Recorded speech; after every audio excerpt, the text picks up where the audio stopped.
저는 윤 대통령님과 오랜 세월을 같이 겪었죠. 그 과정에는 대통령님이 어려울 때 그리고 제가 어려울 때 서로 의지하면서 겪었고 좋은 기억들이 참 많습니다. 우리가 서로 풍파를 많이 겪었거든요. 저는 정말로 이 정부가 잘 되길 바랐습니다. 그리고 저뿐만 아니라 정말로 많은 사람들이 어렵게 만들었잖아요. 예. 그러니까 그런 마음이었는데 저는 그래도 미안하게 생각합니다. 지금 이렇게 된 상황에 대해서. 근데 예. 고통스러운 면이 있고요. 이런 상황에서 이렇게 뵙게 되는 게 참 안타깝고 왜 이렇게 됐나 우리가 라는 생각을 했습니다. 자, 정치 복귀를 해서 활동을 재개한 한동훈 전 국민의힘 대표 언론 인터뷰 요새 쭉 하고 있는데요. 지금 방금 들어보셨죠? 어제 오후에 있었던 인터뷰 내용인데 윤석열 대통령에 대해서 기본적으로 가만히 들어보면요. 굉장한 뭔가의 안타까움, 과거의 어떤 관계가 깊었다라는 점, 그리고 또 미안하다라는 말까지 합니다. 한 대목 정리해 볼까요? 화면에 있습니다. 이런 얘기도 꺼내놨어요. 오랜 세월 풍파를 같이 겪었다. 윤석열 대통령은 한동훈 전 대표에게 어떤 존재냐? 이런 질문에 오랜 세월 풍파를 같이 겪었다. 서로 의지하며 지켜주고 도와준 좋은 기억들 많았다. 그러나 여러 가지 상황에 대해서 어려움이 있었고 그러고 돼서 미안하다. 안타깝다. 인터뷰하는 동안 미안하다는 얘기를 많이 했거든요. 미안하다. 이 얘기 좀 해보겠습니다. 정치민주당 정책위 부의장 나와 계시고요. 이준우 국민의힘 대변인 자리하고 계십니다. 안녕하십니까? 우선 성준 부의장. 예. 윤 대통령을 향해 미안한 마음을 반복적으로 표시를 했어요. 이거 어떻게 보셨습니까? 뭐 20년 넘는 사이였으니까 그거에 대한 뭐 인간적 미안함은 당연히 있었겠죠. 그런 거에 대해서 아무래도 지금 강성 보수 지지층에서는 한동훈 전 대표에 대한 비판이 높다 보니까 그런 것들을 좀 풀어보기 위한 시도로 보여지는데요. 그럼 저 발언이 어느 정도 좀 뭐랄까 이런 표현이 맞는지 모르겠어요. 뭔가 좀 미리 생각을 해두고 나온 표현으로 보십니까? 그럼요. 지금 이 언론 인터뷰나 자서전 내는 내용들이나 다 어떻게 보면 전략적 고민 하에 나오는 내용들이겠죠. 근데 한동훈 대표의 말을 보면 인간적으로 미안하지만 어쩔 수 없었다가 결론입니다. 그러니까 비상계엄에 대해서 지금 국민의힘 일부에서는 비상계엄 뭐 민주당 탓이다, 뭐 어쩔 수 없었다, 뭐 이렇게 얘기하는 분들도 있지만 한동훈 대표는 시종일관 계속해서 이번에도 복귀한 이후에도 비상계엄은 잘못된 것이다라고 명확히 얘기를 하고 있습니다. 다만 본인이 그 비상계엄을 잘못됐다고 지적하는 과정에서 뭐 사실상의 뭐 내란 자백이다 뭐 이런 발언들은 좀 부적절했으나 결국 비상계엄이 잘못됐다고 지적하고 탄핵에 찬성했다는 거에 대해서는 거의 후회가 없다라는 식으로 얘기를 하고 있기 때문에 저 정도의 미안한 감정 표시로 과연 지금 등을 돌린 아니면 화가 나 있는 그 강성 보수 지지층의 마음을 얻을 수 있을까? 저는 그렇게 보지는 않습니다. 뭔가 생각을 하고 온 것 같지만 저 정도 가지고 뭔가 변화가 그렇죠. 생기기는 어렵다는 게 이런 판단이신데 인터뷰에서 이런 얘기도 했어요. 윤석열 대통령에 관한 얘기에 더해서 윤석열 대통령을 지지하면서 탄핵 반대를 외치면서 광장에 나온 분들, 이분들과 관련된 얘기도 꺼내놓습니다. 들어보시죠. 대한민국과 보수와 국민의힘이 망할 거라고 생각했습니다. 그걸 피하기 위해서 결단을 한 거였는데 그럼에도 불구하고 왜 저렇게 마음 아파하시는지를 제가 잘 이해합니다. 그런 점에서 미안하게 생각한다는 말씀 드리고 싶어요. 이 광장에 나온 분들에 대해서 대단히 미안하고 고맙다는 말씀을 드리고 싶어요. 다 선의로 자기 시간 내서 나오시는 거잖아요. 이재명이라는 대한민국에서 가장 위험한 사람이 나라를 망치는 걸 막아야 되겠다라는 애국심, 그런 마음이라고 생각합니다. 근데 그건 제가 가지고 있는 큰 마음하고도 정확하게 일치하거든요. 자, 이준우 대변인 본인의 마음 얘기, 광장에 나온 분들의 마음 얘기, 뭐 마음 얘기를 많이 하면서 광장에 나온 분들에게도 미안하고 고맙다, 미안하면서 고맙다 그랬어요. 그러면서 광장에 나온 분들과 본인과의 공통점이 있다. 이재명을 막아야 한다는 마음은 같다. 뭔가 교집합을 강조한 것 같거든요. 이거 어떻게 보십니까? 공통점도 이제 그렇게 볼 수 있지만 차이점도 있죠. 근데 차이점 얘기하지 않았습니다. 일단 광장에 나오신 분들에게 사과하는 모습, 이런 모습 보인 이유는 아무래도 현재 지금 대통령에 대한 지지율, 국민의힘에 대한 지지율, 이 지지율이 상당히 광장으로 나옴으로 인해서 점점 유지가 되고 있고 점점 올라가고 있는 이런 모습이 보인단 말이에요. 그게 곧 무슨 말이냐? 한동훈 대표는 각종 여론조사에서 지금 한 자릿수입니다. 거의 예. 4위, 5위, 예. 그러니까 5%, 6, 7% 여기서 왔다 갔다 하고 있으면서 못 벗어나고 있는데 그렇습니다. 본인이 낮은 지지율에 대해서 이 광장에 나온 분들한테 사과를 하지 않으면은 본인이 보수에서 자리를 잡기 어렵겠다라는 전략적 판단한 게 아닌가 싶습니다. 지금 광장에 나오신 분들은요, 지금 탄핵 반대가 예. 더 큰 목적이에요. 이재명 대표가 대통령이 되면 안 된다라는 목적도 있지만 그거는 두 번째 목적이고요. 예. 사실 가장 큰 목적은 지금 현재 추진되고 있는 불법 위법 위헌인 탄핵이 인정돼서는 안 된다. 이게 가장 큰 목적이거든요. 그런데 그 가장 큰 목적, 광장에 나오신 분들의 가장 큰 목적에 대해서는 한동훈 대표가 언급을 안 합니다. 두 번째 이유만 얘기를 하는 거죠. 두 번째 이유. 그렇죠. 그건 굉장히 전략적인 거고 현재 본인 낮은 지지율을 어떻게 좀 극복하기 위해서 예. 전략적으로 저런 발언을 한 게 아닌가 생각이 좀 들고요. 본인이 당 대표 시절에 특징이 있습니다. 당 대표 시절에 이재명 대표와 같은 목소리를 냈다는 특징이 있었어요. 그것 때문에 당 지지율이 상당히 많이 추락했습니다. 본인은 전당대회 때 당 지지율 올리겠다 공약했지만 결국은 거꾸로 갔죠. 예. 그러고 나서 탄핵은 어떻게 됐느냐. 탄핵은 민주당에서 사실은 추진할 때 예. 국민의힘에서 이탈하지 않으면 탄핵이 안 되죠. 근데 탄핵 이탈표가 나오는 결정적 역할을 누가 했습니까? 한동훈 대표가 했지 않습니까? 그러다 보니까 광장에 나오신 분들에게 이재명 대표밖에 언급을 못하는 거죠. 탄핵에 대한 본인의 속내라든가 탄핵 이탈표에 대해서는 광장에 계신 분들한테 어떠한 입장을 취하지 않은 것 이런 부분도 좀 눈여겨봐야 될 것 같다 말씀드립니다. 정치인 부의장, 이른바 반 이재명 이걸 딱 놓고 윤석열 대통령을 지지하는 광장에 나온 분들과 본인은 같은 마음이다라고 했거든요. 이거 어떻게 보십니까? 반 이재명이라는 걸 딱 내세웠는데요. 그러니까 한동훈 전 대표가 말하고 싶은 것은 탄핵에 찬성하나 안 하나 반대하나 아니면 비상계엄이 잘못됐다고 생각하는지 아니면 지금 광장에 나와 있는 보수 지지층처럼 뭐 비상계엄은 뭐 계몽령이었다 뭐 정당했다 이렇게 주장하시는 분이든 예. 결국 우리 다음 단계로 넘어가자고 지금 말씀하신 것 같아요.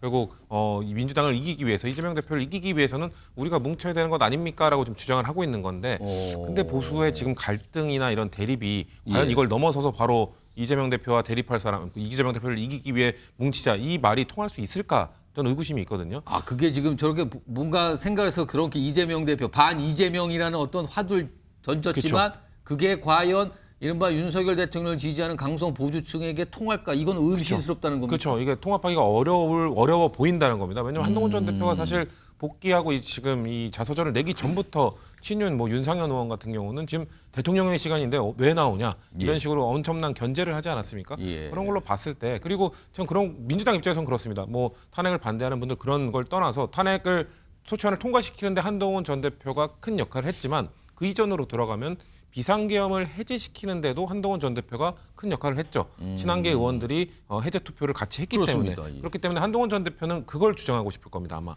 비상계엄 잘못되었던 것이고 그거를 막는데 내가 나섰었다. 내가 친한계 의원들과 함께 국회로 가서 그걸 해제시키지 않았느냐. 이게 만약에 탄핵 심판이 이 민주당이 생각하는 대로 조기 대선으로 흐르게 된다면 인용돼서 흐르게 된다면 그거에 대한 평가를 아마 저는 다시 받게 될 거라고 봅니다. 그렇기 때문에 그렇게 그 계엄 해제에 나섰던 한동훈 계와 그리고 뭔가 지금 강성 보수층 결집해 있는 이 친윤계가 뭉친다면 민주당 입장에서는 무서운 상대가 되겠죠. 근데 지금의 갈등의 양상으로 봤을 때는 과연 합쳐질 수 있을까? 왜냐하면 비상계엄에 대해서 여전히 한쪽은 계몽령이라고 하고 있고 한쪽은 잘못됐다고 주장을 계속하고 있기 때문에 예. 합치기는 어렵지 않을까 그렇게 봅니다. 이런 상황, 그러니까 한동훈 전 대표가 윤석열 대통령에게 미안하다. 그리고 광장에 나온 분들에게 또 미안하다. 이런 얘기를 했잖아요. 최근에 이제 보수의 전사라는 별칭이 붙었어요. 전환기 씨. 한동훈 전 대표의 저 얘기를 좀 평가를 좀 했습니다. 들어보시죠.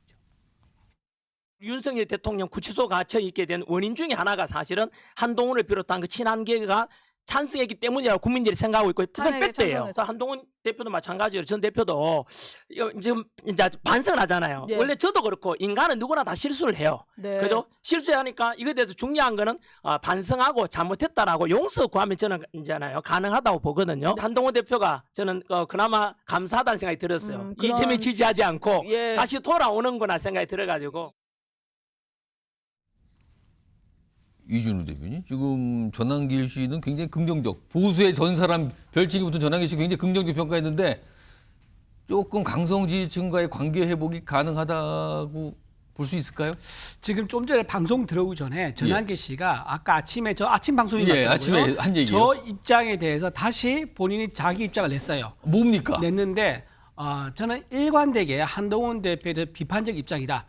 부모가 살아 계시는데 제사상 차리는 게 말이 되느냐라는 그 입장이 지금도 그대로다라고 한 거예요. 그럼 아침하고 좀 다른데 아침에는 인간은 누구나 실수합니다. 사과를 완벽한데 약간 이 정도였는데 약간 좀 달라진 건가요? 근데 오후에? 아까 말한 맞이 그 부분이 이제 제일 포인트 같은데 이재명한테 넘어가지 않은 거, 이재명 대표를 지지한다거나 그게 다행이라는 식으로 얘기했어요? 민주당에 넘어가지 않은 거, 이게 다행이다라는 거지. 우리 그 국민의힘 우파에서는 뭐 한동훈 대표가 뭐 좀 잘하고 있다, 뭐 이런 의미는 아니다라고 본인이 오해하지 말라라고 방금 글을 올렸습니다. 좀 더 심한 말을 하긴 했었어요. 뭐 후레 자식이 아니냐, 뭐 이런 얘기까지 옛날에 했었는데 예. 나는 그 입장은 변함이 없다라고 입장을 밝혔다고 합니다. 그러면은 전환길 씨는 오전하고 오후에 왜 또 상황이 달라졌어요? 말이 약간? 근데 본인이 이제 저 말의 앞뒤 맥락이 있는 예. 건데 그 앞뒤 떼고 저 부분 그러니까 좀 누군가 실수한 거 아니냐 이 부분만 딱 떼서 보니까 지금 잠하고 나가는 게 이게 오후 입장이에요. 이게 그렇죠. 바뀌었어요. 그 오후한 적 나왔죠. 없다. 예. 배신자다. 그렇죠. 예. 저 입장은 오전하고는 좀 사뭇 달라 보여요, 확실히. 근데 오전에서는요 아무래도 뭐 진행자의 질문이라든가 또는 본인이 답변하는 답변의 어떤 맥락 흐름이라든가 거기에 맞춰서 하다 보니까 그러니까 용서 구하면 가능하다고 봅니다. 그러니까 여기 막 열려 있었잖아요. 뭐가 가능성이. 근데 오후에는 다시 배신자. 그렇죠. 그러니까 우리 당에서의 어떤 이제 어떤 입지에 대해서는 냉정하게 평가를 하는 거고요. 예. 하나 더 말씀드리면은 아까 안 넘어갔다는 거. 민주당에 가서 만약에 이재명 대표를 경선하겠다라고 하면 어떡할 겁니까? 이재명 대표 소수지만은 그런 분들 있긴 있잖아요, 분명히. 세력이 뭐 지금 4%, 5%, 예, 예. 6% 있지 않습니까? 그분들 표가 만약에 조기선이 일어난다면 저는 안 일어날까 보지만 일어난다 그러면 그 4, 5% 차이가 굉장히 큰 결정적 역할을 할 수 있는 거거든요. 예. 그래서 그 표를 민주당이 가져가지 않은 거에 대해서는 본인은 감사하게 생각한다. 하지만 현재 이 상황을 만든 거, 자기가 광장에 나오게 만든 거, 이거에 대해서는 한동훈 대표에 대해서는 여전히 배신자라는 입장을 가지고 있다. 변함이 없다. 그 입장입니다. 지금 한동훈 전 대표에게다 이제 전환기 씨 얘기로 살짝 넘어왔어요, 지금. 송신 부의장. 전환기 씨 오전에 인터뷰했을 때는 약간 뭔가 뭐 높이 평가한다. 뭐 그리고 뭔가 인간이 실수할 수도 있지. 보니까 그렇죠. 뭐 완전히 뭐 이렇게 실수지 그게 뭐 잘못된 건 아닌 것 같다. 약간 이런 식이었거든요. 근데 오후 입장은 좀 분위기가 다른데요. 이거 그러니까 뭡니까? 한동훈 전 대표의 자서전을 아마 그 좀 간략하게 읽으신 것 같아요. 그러다 보니까 이거 사과한 거 아니야? 사과를 한다면 사람은 누구나 실수를 할 수 있으니 받아주겠다였는데 들여다보니 계속해서 이 비상계엄 잘못됐다고 주장하고 있네. 그럼 사과를 한 게 아니네라고 판단을 하신 것 같아요. 그렇기 때문에 오전에는 사과를 한 줄 알고 뭔가 진정한 본인이 생각한 전환기 씨 입장에서는 진정한 사과란 뭐냐면 12.3 비상계엄 정당했다예요.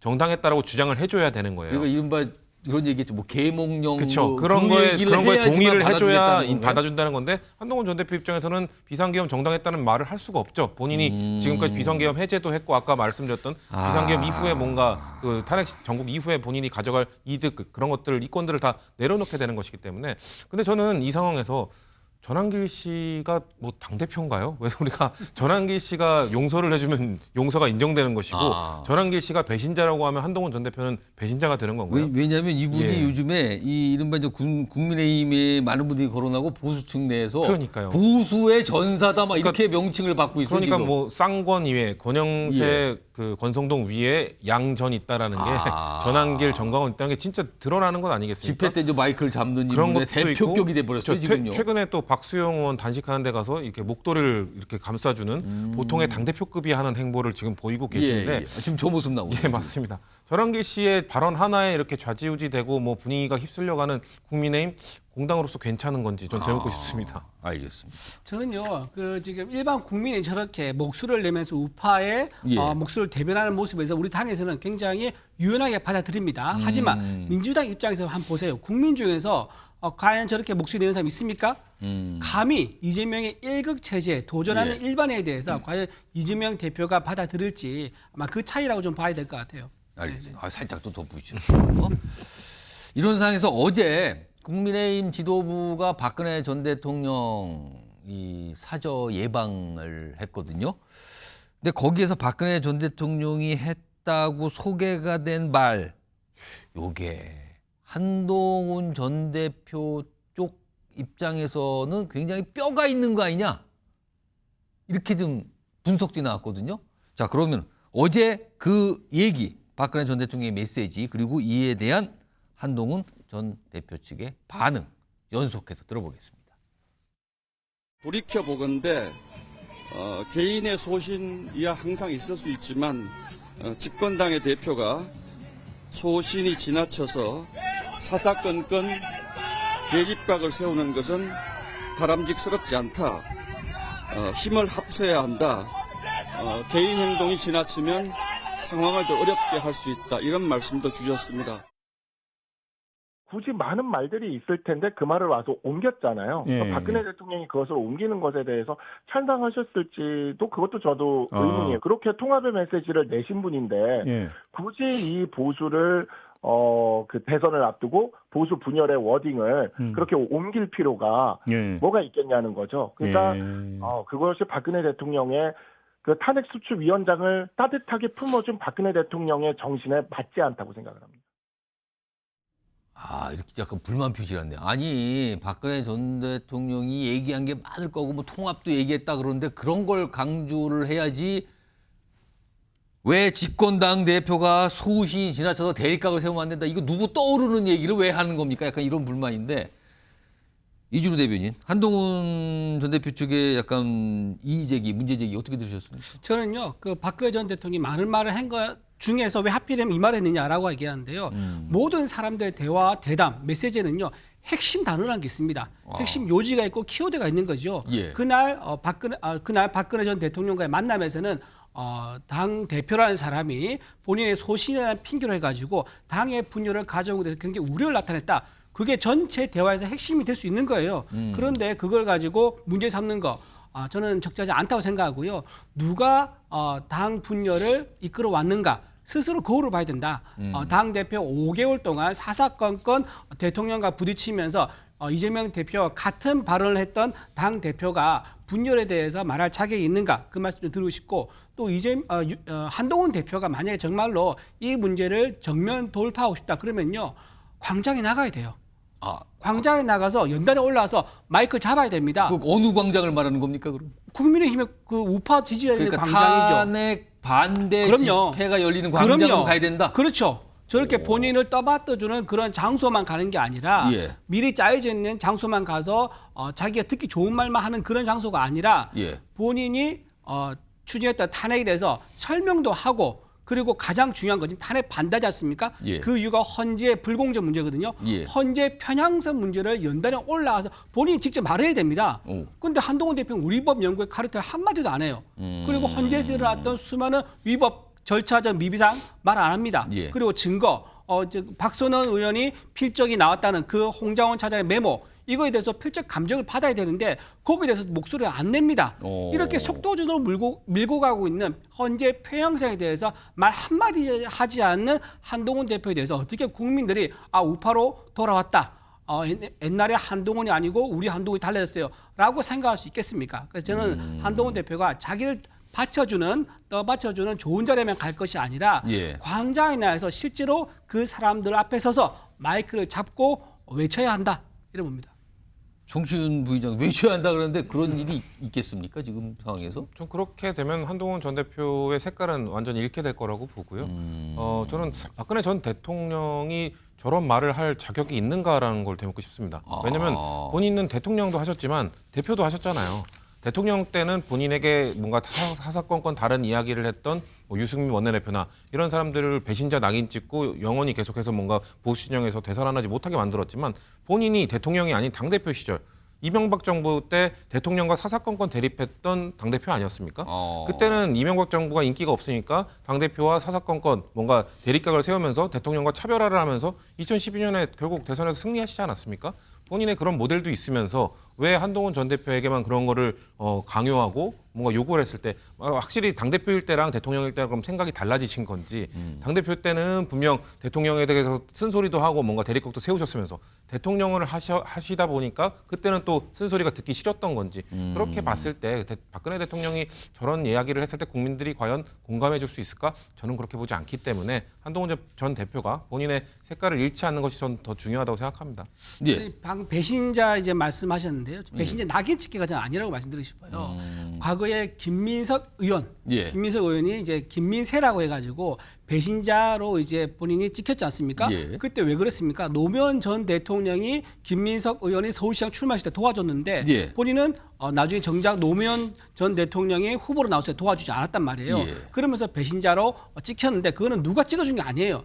당원들이 그렇게 보는 거예요. 그렇게 인지를 한 겁니다. 유승민 의원도 마찬가지예요. 누가 한 명이 찍어서 당신이 배신자라 해서 낙인 찍은 게 아니라 당원들을 보기엔 저건 배신행위야. 당신이 배신자네 라고 판단을 한 겁니다. 지금 그런 맥락에서 본다면 한동훈 대표 때문에 어쨌든 이탈표가 생겨서 탄핵까지 이루어진 상황 아닙니까? 그러면 당원들이 그렇게 본다 그러면 그거는 시간이 걸려야지 해결되는 일이지 이렇게 두 달 만에 책을 내고 나온다고 해서 예. 어떤 그 프레임에서 벗어날 수 있는 거는 굉장히 성급하다 생각합니다. 짧게 더 붙여도 될까요? 예, 말씀하세요. 박근혜 전 대통령 이번에 그 권성동 원내대표 같이 갔잖아요. 예, 같이 갔죠. 권성동 원내대표가 어떻게 보면 박근혜 대통령 탄핵 소추안 통과시킬 때 주역 아니었습니까? 국회 소주단 그렇죠. 단장이었죠. 단장을 맡았죠. 그거에- 검사 역할을 했습니다. 그렇죠. 그거에 대해서 박근혜 전 대통령이 과거 일이다.